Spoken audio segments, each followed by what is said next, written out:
Salut à tous, bienvenue sur la chaîne Carafif, la chaîne libre, gratuite et sans pub, et qui le restera. Merci de me rejoindre pour ce 41e tuto consacré à Darktable. Depuis les dernières versions, nous avons vu fleurir des modules qui font entrer Darktable dans la retouche 2.0. Le monstrueux module liquéfié que Pascal Aubry a eu la gentillesse de faire renaître de ses cendres, souvenez-vous, le tuto numéro 34. Le module filmique d'Aurélien Pierre, véritable bloc opératoire de l'échelle tonale que nous verrons dans le prochain tuto de la chaîne. Et le module retouche qui va vous permettre d'apporter des tas de corrections sur vos images, corrections qu'il n'était pas possible de faire avant. Nous allons donc parler aujourd'hui retouche, si bien entendu vous avez décidé de suivre la suite de ce tuto. Allez, à tout de suite. Les modules dont nous allons parler aujourd'hui se situent dans le tiroir des modules d'amélioration, mais pour des questions de lisibilité de tuto, je les ai placés dans mon tiroir des favoris. Jusqu'à présent, nous n'avions à notre disposition que le module correction des tâches. Ce module a un avantage certain, c'est qu'il est très simple à utiliser, très facile à appréhender, mais son principal inconvénient, c'est qu'il est très sensible à ce que j'appellerais des problèmes d'orientation. Il met à notre disposition des sélections que nous connaissons bien maintenant, la circulaire, l'elliptique et le chemin, et repose sur un principe tout simple, le principe de la source et de la destination. En gros, avec cette forme, nous allons poser un point sur notre défaut à corriger, la destination. Il va créer automatiquement une zone de cible, une zone de source, pardonnez-moi, zone source qui va venir se substituer à notre zone de destination et ainsi couvrir notre petit défaut. Je vais zoomer et l'exemple typique des défauts que le module correction des tâches couvre très bien, ce sont par exemple des tâches de capteur comme dans ce ciel de cette image. Je vais donc sélectionner un point, hop, une forme circulaire. Vous observerez que, parallèlement à ça, de façon dynamique, une petite croix suit mon cercle. Vous la voyez en haut à gauche? Cette petite croix vous indique où va se situer la source de votre tampon. Si je clique, paf, vous voyez que la source a pris son contenant et l'a substitué à la source, à la zone de destination. Première observation, ma tâche a bien été gommée, il a fait plutôt le job. Sauf que, comme vous pouvez le constater, eh bien, la source n'est pas de même nature que la destination, et donc le défaut est apparent. Je peux néanmoins saisir à l'aide du bouton gauche de souris ma source et la faire bouger jusqu'à faire correspondre au mieux la source de destination. Comme vous pouvez le constater, cette fois-ci, non seulement mon défaut a été gommé, mais en plus, il est homogène par rapport à la destination. Tout va pour le mieux dans le meilleur des mondes, sauf que si je clique pour désactiver mon module, je me rends compte que cette zone est complètement tranchée. Elle est vraiment trop visible et c'est, d'un point de vue retouche, absolument inacceptable. Donc, je vais remettre à 0 et vous proposer de l'utiliser de cette manière suivante. Je clique, j'appuie sur le bouton Shift de mon clavier et à l'aide de la molette, je vais faire varier la zone de progressivité jusqu'à obtenir un fondu suffisant pour que la zone de destination ne soit pas trop tranchée. Je pose mon point, je viens aligner celui-ci correctement, je désactive, et cette fois-ci, mon défaut a été corrigé. Génial, non? Je vais aller chercher un autre petit défaut dans le ciel, celui-ci par exemple, il y en avait beaucoup sur cette photo, et vous parler d'une autre notion, la notion de source relative et de source absolue. Lorsque je clique sur une forme et que je vois mon petit plus se déplacer, ce petit plus vous indique que la source est en mode relatif, c'est-à-dire qu'elle suit dynamiquement la position de ma destination. Cette petite source, je peux la faire varier. Je viens ici, par exemple, là où se situe le pointeur de ma souris, sélectionner une autre zone de source, je vais presser sur la touche CTRL-SHIFT de mon clavier et cliquer gauche. Cette fois-ci, vous voyez que le petit plus s'est déplacé, et donc ma source maintenant se situe à cet endroit-là. Si je viens couvrir ce défaut, il viendra se couvrir grâce au contenu de ma source nouvellement positionnée, ce qui ne m'empêchera pas d'ailleurs de pouvoir la bouger. Si je sélectionne un autre cercle, une autre forme, et que je le pose, vous voyez qu'il gardera la même source, car ce tampon sera en mode absolu. Vous voyez, la source est en mode absolu, donc j'ai beau créer autant de tampons que je le veux, ils resteront accrochés désespérément à cette petite source que j'aurai figée. Si je veux supprimer ce phénomène, je vais donc passer en mode relatif, le mode par lequel j'ai commencé cette démonstration. Je clique sur une forme, il faut toujours en resélectionner une, et cette fois-ci je vais presser sur la touche Shift de mon clavier, poser ma source, définir en espaçant ma destination l'écart qu'il y aura entre ma source et ma destination, ici par exemple, et cliquer gauche. Vous voyez que la zone de destination se remplit bien avec la nouvelle source créée, la nouvelle source en mode relatif. Si je clique à nouveau sur le bouton qui me sélectionne ma zone circulaire, vous voyez que mon petit plus suivra exactement le même schéma à la même distance. Si par exemple je refais la même opération, Shift-clic, et que cette fois-ci je prends un écart plus important et que je clique gauche, les prochaines formes auront donc, pardonnez-moi, hop, le même écart. Vous voyez? Hop. Donc, nous sommes ici en mode relatif, nous étions tout à l'heure en mode absolu. Voici en gros ce qu'il vous faut savoir sur ce petit module correction de tâches. Une dernière chose avant de continuer la suite de ce tuto, nous avons ici une petite ligne qui nous indique le nombre de corrections qui ont été posées sur l'image. À chaque fois que vous en allumez une avec le bouton droit de la souris, comme ici, vous voyez que le chiffre varie et s'adapte automatiquement au nombre de formes qu'il reste sur votre image. Jusqu'à présent, nous n'avions à notre disposition que le module correction des tâches. Mais ça les amis, c'était avant. Vous en aviez rêvé? Les développeurs l'ont fait. Oui, ils l'ont fait. Depuis la version 2.6, nous avons à notre disposition un nouveau module. Ce module retouche est, comme son nom l'indique, un module qui va vous permettre de retoucher votre image. Les retouches qu'il peut accomplir n'ont rien à voir, sont sans commune mesure avec ce que fait le module correction des tâches, car le module correction des tâches va sélectionner une petite zone avec les avantages et les inconvénients que je vous décrivais tout à l'heure. Non, celui-ci va être capable de lisser le grain de la peau, d'avancer des zones de flou, de supprimer des boutons, de supprimer des grandes zones chargées par exemple d'acné, de réduire la taille d'un grain de beauté si vous voulez le conserver mais en réduire la dimension. Vous pouvez même le supprimer si vous le désirez. Bref, il peut faire toutes sortes de choses. Et surtout, il va vous permettre d'éviter des allers-retours entre votre GIMP préféré et l'interface de Darktable. Vous allez donc pouvoir continuer à travailler dans la même interface avec des outils que vous connaissez bien. C'est vraiment une super révolution et ce module contribue sérieusement à faire rentrer, comme je le disais tout à l'heure, Darktable dans la retouche 2.0. Ce module est une sorte de couteau suisse qui propose plusieurs outils basés sur plusieurs algorithmes. C'est un outil très puissant et qu'il n'est pas toujours facile d'appréhender. Il repose, comme le module correction de tâches, sur des formes. Nous avons à notre disposition le pinceau, le cercle, l'ellipse, le chemin, mais aussi sur toute une succession d'algorithmes, l'algorithme de correction, de copie, de flou, ou de remplissage, ou d'effacement. À chaque fois que vous sélectionnez un algorithme, vous allez avoir des menus déroulants qui vont vous apporter des fonctions supplémentaires, avec d'autres options, d'autres glissières. Mais surtout, ce qu'il vous faudra remarquer, c'est la partie haute de ce module. Cette espèce d'échelle assez mystérieuse est en fait une échelle de décomposition en ondelettes. Je ne sais pas si vous avez dormi ces 10 dernières années, mais la décomposition en ondelettes, on la retrouve absolument partout. On la retrouve dans GIMP, on la retrouve dans Rotherapy, on la retrouve dans Darktable, tout naturellement. Mais au fait, la décomposition en ondelettes, c'est quoi?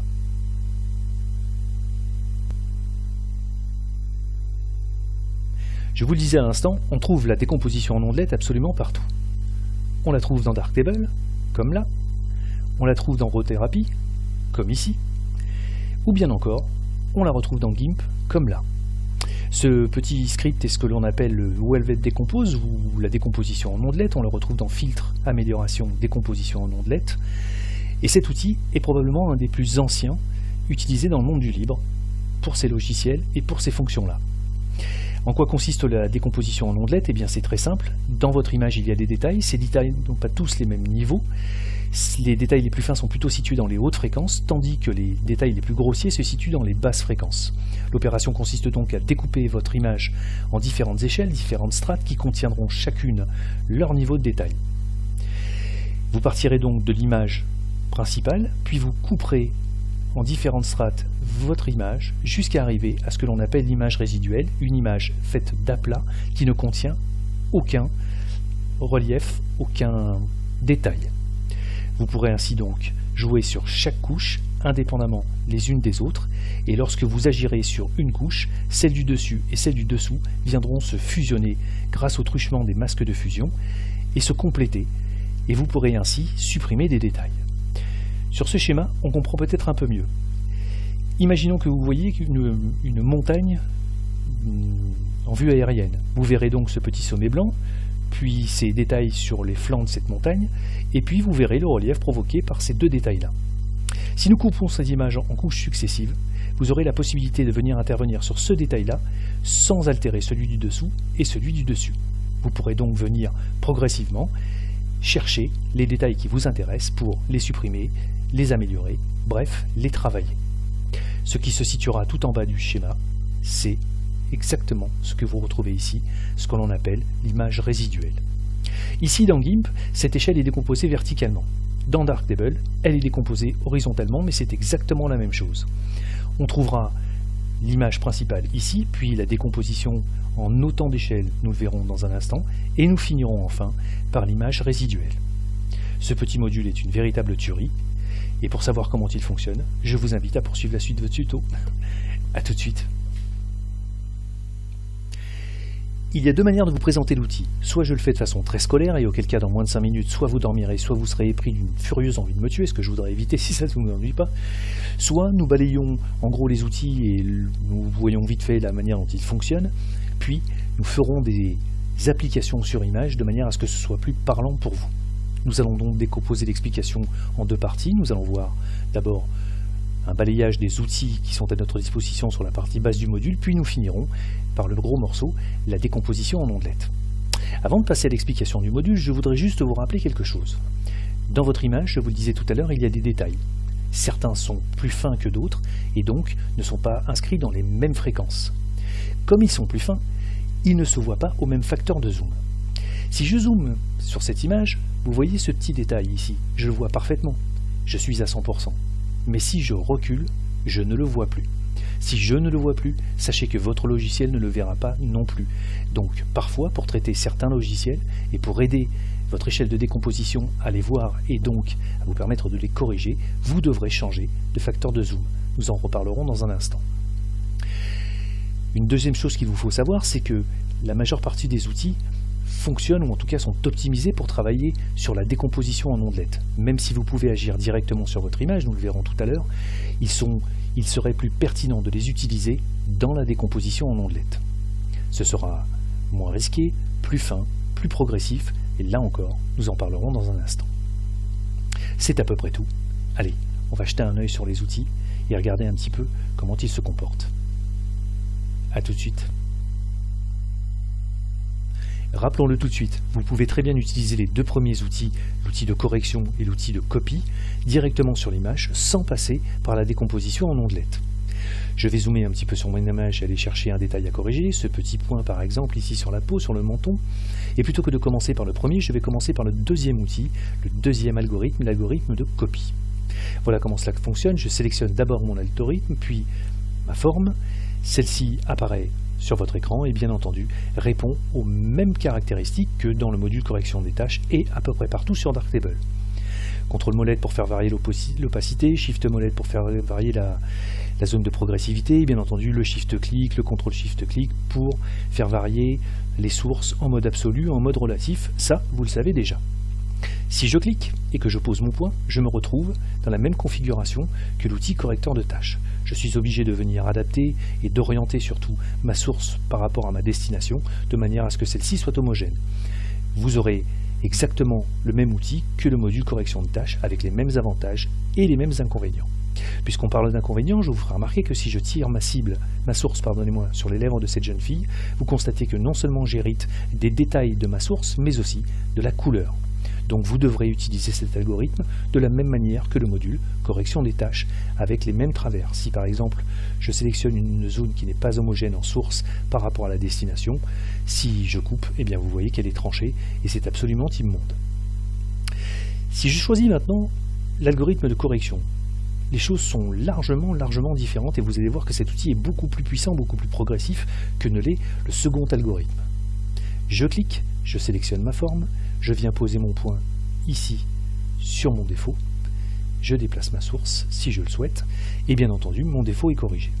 Cependant, si je déplace dans les lèvres de cette jeune fille, vous voyez que ma couleur reste homogène, en revanche, la destination conservera les détails. Je ne sais pas si ça se voit vraiment bien dans la vidéo, mais on voit exactement toutes les hautes fréquences des lèvres dans la zone de destination. Si je me déplace sur quelque chose un peu plus tranché, vous voyez qu'on voit exactement les mêmes détails dans la source que dans la destination.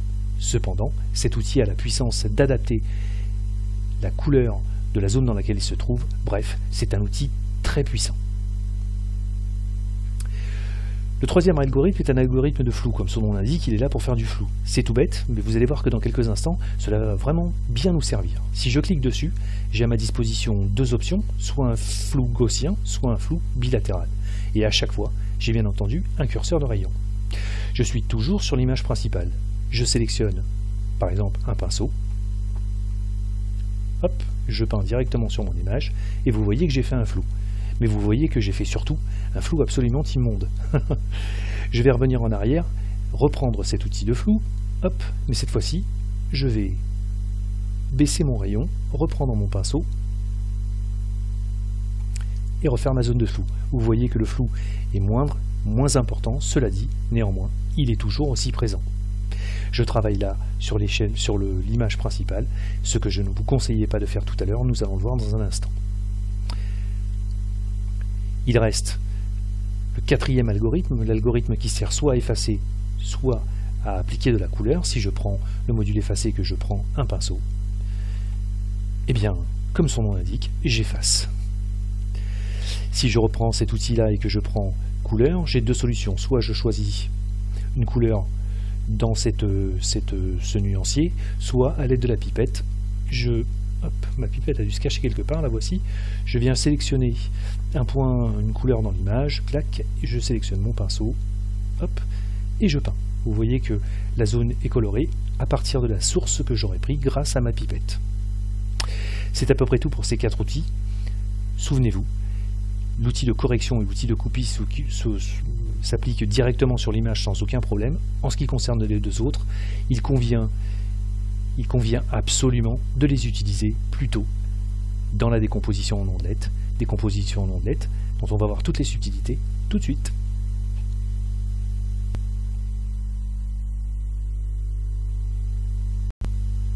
L'échelle de décomposition en ondelettes possède deux triangles, un supérieur, un inférieur. Lorsque je pince gauche sur le triangle inférieur et que je glisse vers la droite, je vais créer autant d'ondelettes que nécessaire. Si je m'arrête ici, vous voyez que cette petite ligne vous affiche le nombre d'échelles, elles sont au nombre de 10, et le petit item suivant vous indique sur quelle échelle vous vous situez lorsque vous en sélectionnez une. Par exemple, si je clique sur celle-ci, je suis sur l'échelle 6. Combien faut-il créer d'échelles? Eh bien écoutez, ça c'est fonction des images et de leur niveau de détail et du travail que vous voulez effectuer.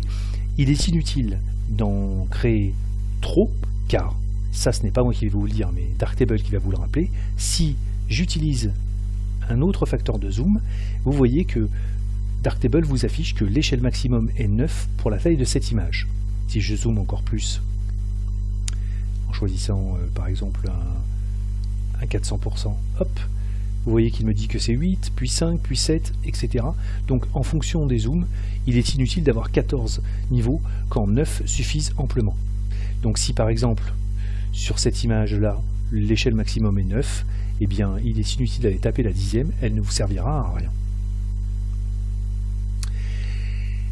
Un petit liseré rouge vous indique la position, enfin la brique sur laquelle vous vous trouvez, et vous pouvez ainsi vous déplacer d'échelle en échelle sans aucun problème avec le clic gauche de votre souris.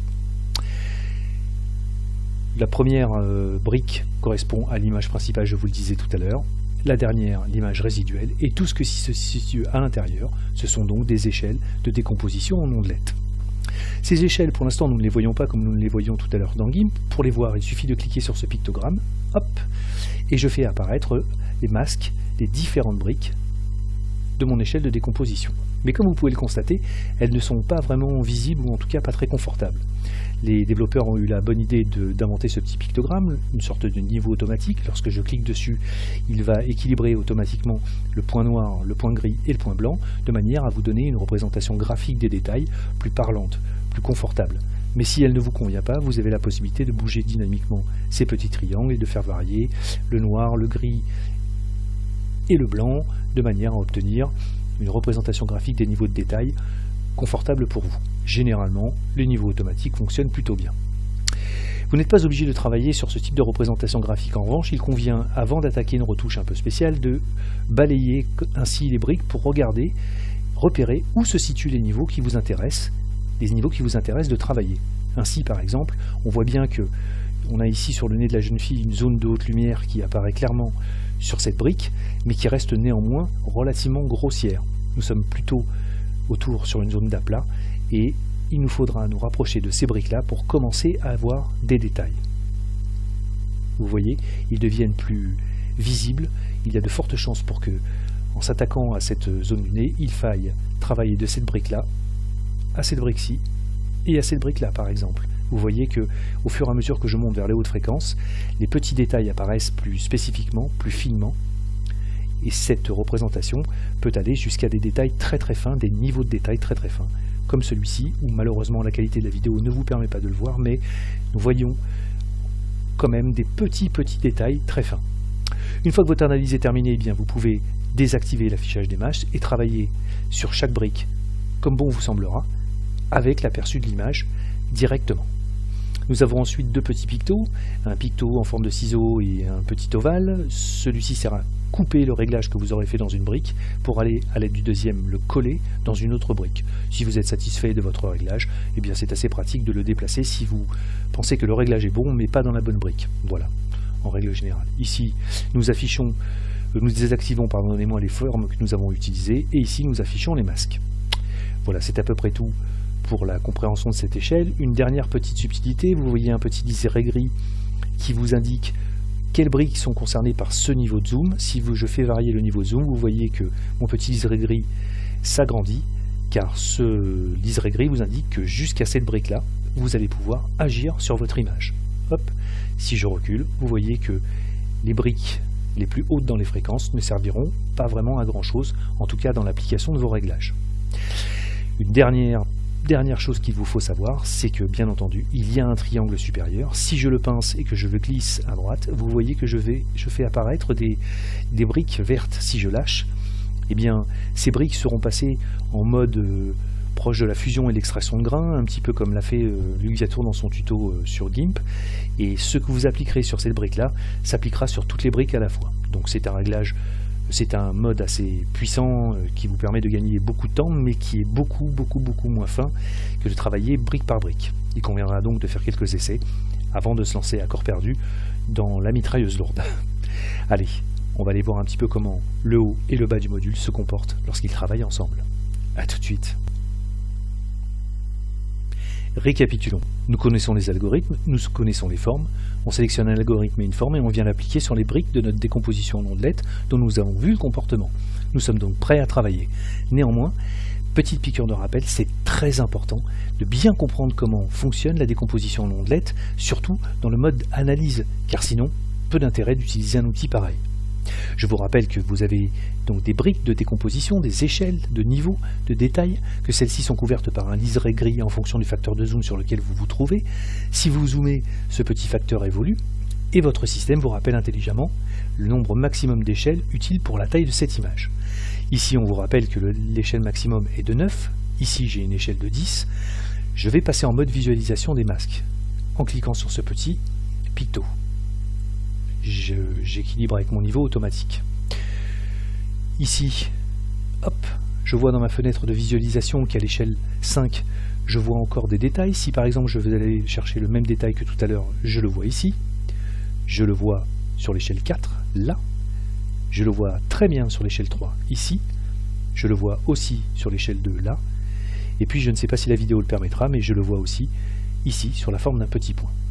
En revanche, si je remonte mon échelle, à partir de l'échelle 6, je commence à avoir une tache grossière. Regardez la fenêtre de visualisation.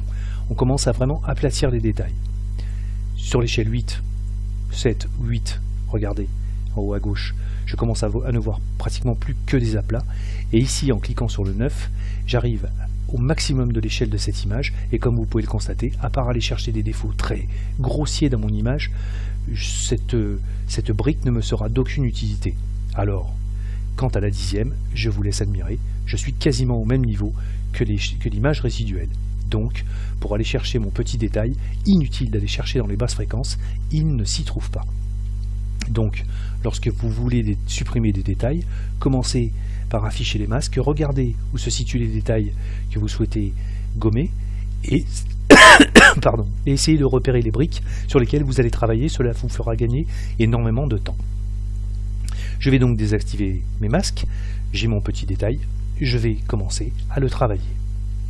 Je vais prendre non pas le plus encourageant des deux, mais le second, l'outil, enfin l'algorithme de copie, je le sélectionne, je prends une forme circulaire, je laisse la cible là où elle se trouve, je pose mon point et hop, une première altération très fine a été réalisée. Je vais zoomer histoire de voir et vous faire un petit avant-après. Regardez. Avant, après. Je n'ai pas supprimé mon détail, je l'ai juste gommé légèrement, comme si je faisais une petite passe au papier de verre. Je vais refaire la même chose sur la brique numéro 4, je sélectionne ma forme circulaire, je pose et regardez, ça recommence. Je viens encore de ronger mon petit défaut sans le supprimer pour autant. Avant, après. Si je pense qu'en posant sur la brique de l'échelle numéro 3 la même forme, normalement tout devrait bien se passer. Je pose et vous voyez que mon détail est complètement supprimé. Encore que complètement, si on zoome encore un petit peu plus, on en voit encore une petite lichette. Allez, soyons fous, je reprends ma forme sur l'échelle 2 et je viens poser mon point. Cette fois-ci, mon détail a littéralement disparu. Avant, après. Pardon, vous voyez, je n'étais même pas sur le bon endroit, c'était déjà tellement fin. Avant, après. Génial, non? Je vais remettre à zéro mon module, carrément, reprendre mes 9 échelles et vous faire une petite observation. J'en ai mis 10, allez, soyons fous. Je reprends le même outil, la même forme, je repars de la même brique, la numéro 5, je pose mon point, et comme tout à l'heure, j'ai fait une petite altération légère, mais tout de même, j'ai attaqué mon détail. Si maintenant je prends mon triangle supérieur et que je viens le glisser sur les autres échelles et que je lâche, j'ai fait le travail d'un seul coup, car ce que j'ai fait sur l'échelle a été répété sur toutes les briques et est venu se fusionner. Vous voyez, le boulot a été fait comme si j'avais attaqué directement sur l'image principale. Il faut donc utiliser cet outil avec beaucoup de prudence, car parfois, si votre réglage de base est fort, ou en tout cas attaqué sur la brique principale, cela risque de se voir énormément. Je remets donc à 0, et vous voyez qu'ensuite, je peux, cette fois-ci, repartir de façon plus raisonnable sur mon détail, et venir l'altérer doucement. Je vais faire un petit CTRL Z, un autre petit CTRL Z, voilà, ici, je reviens sur mon niveau de détail du début. Regardez, je reprends le même outil, je reprends la même forme, mais cette fois-ci je vais sélectionner la brique numéro 10. Je pose et regardez, il ne se passe absolument rien. Pourquoi? Parce que cette brique est hors fréquence, elle ne correspond pas à la fréquence de mon détail. Pour m'en convaincre, je peux même venir chercher la brique numéro 8, reposer un point, et vous voyez qu'il ne s'est pas passé grand-chose. En revanche, normalement, si notre observation de tout à l'heure était bonne, à partir de la brique numéro 6, je devrais commencer à obtenir des résultats. Fin, certes, mais des résultats tout de même. Je prends la brique numéro 6, je pose, et en effet, on commence à voir les effets de notre réglage. Je vais prendre un peu plus de zoom et faire un avant-après. Avant, après. Je ne sais pas si la vidéo le montre, mais nous avons commencé à altérer notre défaut, mais nous l'avons altéré vraiment très très peu. C'est à partir de la brique numéro 5 que je vais pouvoir commencer à faire apparaître de façon plus franche, plus massive, l'altération de mon défaut, puisque je suis cette fois-ci dans les bonnes fréquences. La 4, la 3, la 2. Vous voyez, c'est tout simple. Grâce à l'affichage des masques, vous allez repérer où se situent vos détails, et ensuite, vous viendrez les grignoter dans les briques correspondantes à votre niveau de détail, à vos fréquences. Vous allez voir maintenant le contraire sur des basses fréquences. A tout de suite. Nous venons de travailler sur ce petit bouton situé dans les hautes fréquences, mais dans l'autre sens, dans les basses fréquences, cela fonctionne aussi. Regardez la bouche de cette jeune fille. Au commissure des lèvres, nous voyons des taches brunes apparaître, qui sont peut-être des taches d'irritation ou de zone d'ombre. Et sous la lèvre inférieure, nous en avons une, un peu moins franche, c'est vrai, mais qui existe tout de même. Ces taches, comme vous pouvez le constater, sont plutôt liées à des aplats, c'est-à-dire des zones sans relief, juste des taches. Si on observe le bas de la lèvre inférieure, on voit ici une zone de pli du menton. On voit cette tache, mais on voit surtout cette zone de pli. Cette zone de pli, elle est plus tranchée, elle appartient, à mon avis, plutôt aux hautes fréquences. Pour s'en convaincre, nous allons afficher les masques et venir repartir, comme tout à l'heure, de la brique numéro 5. Sur la brique numéro 5, nous voyons notre masque avec ce petit trait qui correspond au pli. Nous voyons encore apparaître de façon très éparse les taches, mais nous voyons bien que nous nous situons dans un niveau de fréquence qui ne correspond plus aux taches. Pour nous en convaincre, nous allons monter à la tâche numéro 4, vous voyez que ce pli apparaît de plus en plus, au même niveau, un petit peu peut-être inférieur, mais au même niveau que le bouton. Les taches ont quasiment disparu. Si je repars sur le 3, là je vois bien mon pli, bien net, mais je ne vois plus du tout de taches. Donc nous ne sommes pas dans la bonne direction. Si je repasse par contre par la brique numéro 5 et que je remonte, que je descends plutôt vers les basses fréquences, à partir de la 6, je vois plus facilement apparaître mes taches brunes sous le menton et aux commissures des lèvres, mais je ne vois plus aussi franchement mes hautes fréquences, les hautes fréquences du pli sous la lèvre. À partir de la brique numéro 7, vous voyez, c'est plus grossier, plus massif, cela n'a plus rien à voir avec de la basse fréquence. On le voit ici, hop, sur la fenêtre de visualisation en haut à gauche. Je vais donc maintenant pouvoir désafficher mes masques et travailler sur mon image, maintenant que je sais où se situent mes défauts. Je vais donc utiliser l'algorithme d'effacement, je le laisse en l'état, et je vais sélectionner le pinceau qui est l'outil le plus adapté. Mais plutôt que de faire un clic sur le pinceau une fois, je vais faire un contrôle-clic, ce qui me permettra de garder l'outil actif et de voir en temps réel ce que cela provoque dans mon image. Je vais chercher un fondu qui corresponde bien, et je vais commencer à corriger mes défauts avec beaucoup de souplesse, vous allez le voir. Un petit coup sur les commissures, voilà, et un petit coup sous la lèvre. Regardez. Avant, après. C'est très fin et très progressif. J'ai travaillé sur la brique numéro 7, je vais travailler sur la brique numéro 8. Un petit coup en dessous, et un coup de l'autre côté. Avant, après. Vous voyez que je touche aux basses fréquences sans pour autant venir altérer le pli de mon menton qui lui reste dans des fréquences qui sont différentes. Je peux bien entendu travailler avec plus ou moins de zones de progressivité, plus ou moins d'opacité, parce que là jusqu'à présent j'ai été un petit peu tranché. Je peux remettre un petit passage, voilà, qui font un peu plus les détails, ici, voilà, et je peux même arriver à le faire quasiment disparaître.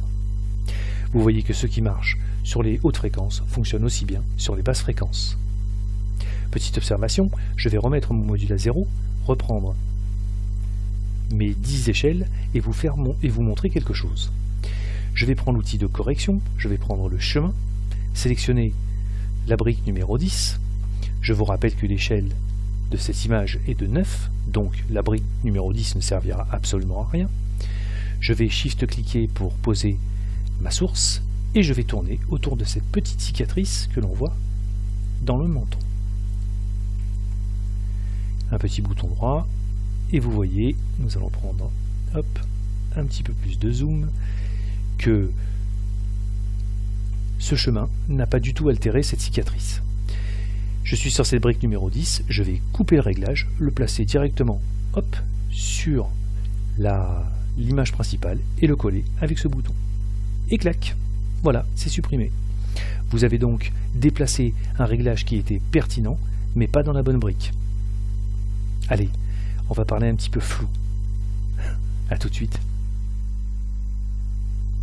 Ce petit matin de fraîcheur a apporté sur le visage de cette jeune fille une petite pointe dans le grain de la peau.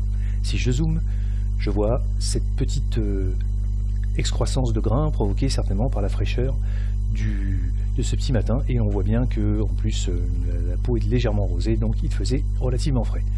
Ce petit grain, nous allons l'enlever grâce à l'outil de flou, mais attention, petite précision, le flou est un véritable piège. Si vous y allez comme un bourrin, vous allez donner à votre portrait une note qui ne sera pas du tout naturelle. Donc prenez l'habitude de zoomer, dézoomer pour voir l'effet de votre réglage de loin comme de près, afin d'éviter de vous retrouver avec un visage en cire. Nous voyons donc les rugosités, nous allons analyser notre image. Je vais partir sur la brique numéro 5, afficher mes masques, mettre un petit coup de niveau automatique, et je vois qu'à partir de la brique numéro 5, ce que je vise commence à apparaître, mais de façon trop grossière. Brique numéro 4, là, ça commence à m'intéresser. On voit exactement la veine du grain de la peau, de façon un peu plus grossière certes, mais on commence à se rapprocher de notre cible. À partir de la brique numéro 3, là nous rentrons directement dans les fréquences qui nous intéressent, vous voyez. Brique numéro 2, je ne sais pas si la vidéo le permettra, mais nous avons comme ça les petites pointes de haute fréquence du grain que nous visons. Je vais donc repartir de la brique numéro 5, désactiver mes masques, et je vais pouvoir commencer à travailler. Je vais donc saisir mon algorithme de flou, je vais le laisser, pardonnez-moi, sur le flou gaussien, mais vous pourrez très bien faire des essais sur le flou bilatéral et laisser le rayon tel qu'il est. Je vais cependant faire une petite chose. Dans les fusions, je vais activer uniforme, mode normal, de manière à récupérer le curseur d'opacité qui me permettra, si besoin, de descendre un petit peu la force de mon réglage. Je vais faire un petit coup de pinceau, je vais régler une opacité assez faible pour ne pas trop altérer mon image, et je vais faire un petit essai. Je peins. Hop, je lâche, et regardez. Avant, après. Je ne sais pas si ça se voit bien sur la vidéo, mais le réglage est très fin. Je vous le rappelle que nous sommes en limite de fréquence sur la brique numéro 5. Nous allons garder le même réglage et passer sur la brique numéro 4. Là, nous nous rapprochons des fréquences que nous visons. Pinceau, un petit coup, hop, je lâche. Et là, nous commençons à obtenir un résultat vraiment sympa. Avant, après. C'est très fin, et c'est exactement ce que je cherchais à faire, c'est-à-dire d'atténuer le grain de la peau sans l'enlever.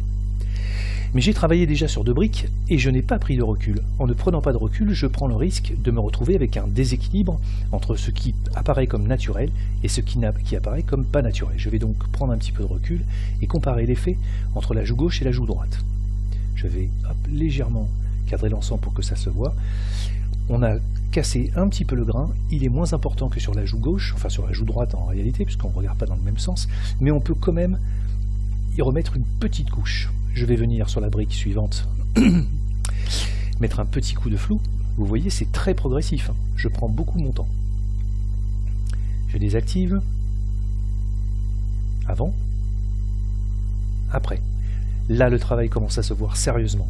J'ai conservé les détails de la peau, sans trop altérer le naturel du visage. Je prends du recul et je me rends compte que jusqu'à présent, le boulot est plutôt pas mal. Je peux remonter encore, ici, et attaquer la brique suivante. Toujours pareil, le pinceau. Je balaye, je lâche et j'observe.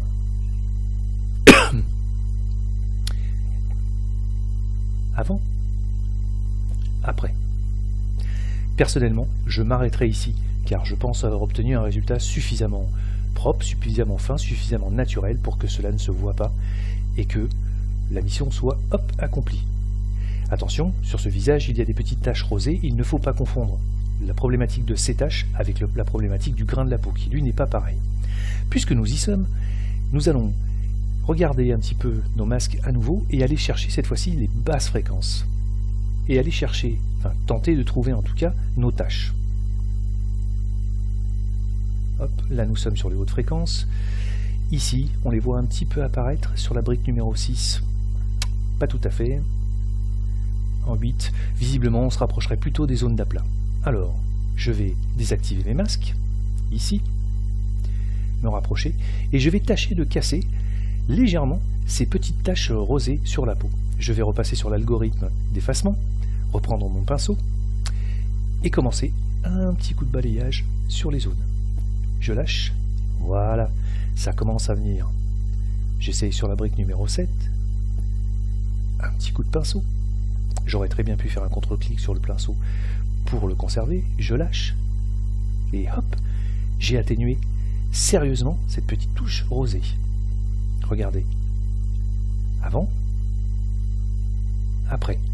Je ne sais pas si la vidéo permet de le voir, mais là, nous avons vraiment gagné en finesse sur le côté un peu rosé de la peau. Je vais reprendre mon pinceau, cette fois-ci aller dans la brique numéro 10, augmenter légèrement mon opacité et remettre une petite lichette. Voilà qui est fait. Hop. Je commence à éclaircir la peau. Attention, cela fait un petit moment que je n'ai pas dézoomé, je vais prendre un petit peu de recul pour être sûr de ne pas faire de bêtises. Bien, tout va pour le mieux dans le meilleur des mondes, nous avons cassé un petit peu l'effet rosé, mais nous allons tester sur la brique numéro 6 la même opération pour voir si cela améliore un petit peu les choses. Je lâche. Ouais, génial. Regardez, cet effet rosé a été quand même nettement atténué, nous avons diminué avec beaucoup de finesse le grain de la peau sans trop altérer le naturel du portrait. Avant, après. Pas mal, non? Le flou doit être utilisé avec énormément de progressivité, énormément de douceur, énormément de mesure pour éviter de rendre à vos portraits un visage de cire. N'oubliez pas, toujours à votre disposition, le curseur d'opacité. Si vous êtes allé un petit peu trop fort, à ce moment-là, vous pouvez éventuellement corriger le réglage de votre algorithme grâce au curseur d'opacité. Je vais remettre à 0 et vous montrer quelque chose. Hop, je repars directement. Sur un module tout neuf, je vais prendre mon curseur de flou. Je vais me mettre sur la brique numéro 5. Je vais prendre mon pinceau, mais cette fois-ci, je vais prendre une opacité max. On y va. Hop, hop, hop, et hop. Je lâche. Je désactive. Attention. Avant. Après. Vous voyez, on commence à avoir un résultat absolument trop lissé. Si je me mets carrément sur la brique, où là je vais trouver directement mes hautes fréquences, je refais la même opération.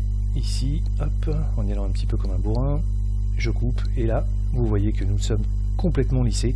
La peau n'apparaît plus du tout comme naturelle. Donc, n'hésitez pas, lorsque vous utilisez le flou, de réduire, hop, l'opacité de votre outil, afin d'être très progressif, en tout cas, le plus progressif possible. Allez, on va vite fait parler un petit peu mitraillette. A tout de suite. Lorsque vous avez des tâches successives, des tâches répétitives à faire, plutôt que de faire des allers-retours entre la sélection de l'outil et votre tâche, vous pouvez sélectionner l'outil à l'aide de la touche CTRL et ainsi multiplier les tâches en conservant l'outil actif, comme je l'ai fait tout à l'heure pour le pinceau. Si par exemple je me mets sur l'image principale avec l'algorithme de correction que je sélectionne à l'aide de la touche CTRL la forme circulaire, je vais faire un CTRL-SHIFT-clic pour sélectionner ma source et il ne me restera plus ensuite qu'à corriger tous mes petits défauts à la mitraillette. Sympa, non ? C'est très pratique lorsque par exemple on s'attaque, comme c'est le cas sur cette image, à un front chargé d'acné. Vous voyez que le résultat est très propre, très facile à réaliser grâce au contrôle-clic sur l'outil. Nous allons revenir sur la précédente pellicule, nous allons prendre cette image par exemple, hop, zoomer un petit peu, reprendre nos briques. Et jusqu'à présent, nous avons travaillé sur l'image principale, sur les décompositions en ondelettes, mais pas sur la dernière image, l'image résiduelle. Si j'affiche le masque, je me rends compte que cette image, donc comme je le disais tout à l'heure, n'a pas vraiment de relief, n'a pas vraiment de fréquence, c'est un ensemble d'aplats. Elle ne sert pas vraiment à grand chose, hormis lorsque vous devez faire quelques petites corrections, notamment de couleur sur la couleur des cheveux, tamponner des zones qui sont un petit peu trop, je ne sais pas moi, rosées ou des taches. Vous pouvez le faire depuis l'image résiduelle, sans altérer le reste, grâce au truchement des modes de fusion. On verra au travers toutes les briques ce qui aura été fait sur l'image résiduelle, mais l'impact sera moindre sur votre image. Un petit exemple, un peu bourrin, histoire de juste vous montrer la manipulation de l'outil. Je peux sélectionner l'algorithme de couleur, venir chercher à l'aide de la pipette hop, une zone dans les dents, CTRL-clic sur le pinceau, avec le degré d'opacité qui convient. On va essayer de le faire un peu léger, et puis on va essayer de repeindre la dent comme ça, hop, ici, de manière à rehausser le blanc des dents.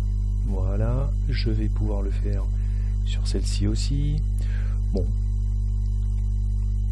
on fait rien d'extraordinaire, vous voyez, je continue juste pour vous montrer qu'à partir du moment où l'outil est actif grâce à la touche contrôle et que le réglage est bon, je peux continuer à peindre tranquillement sans m'énerver. Hop, l'outil reste actif.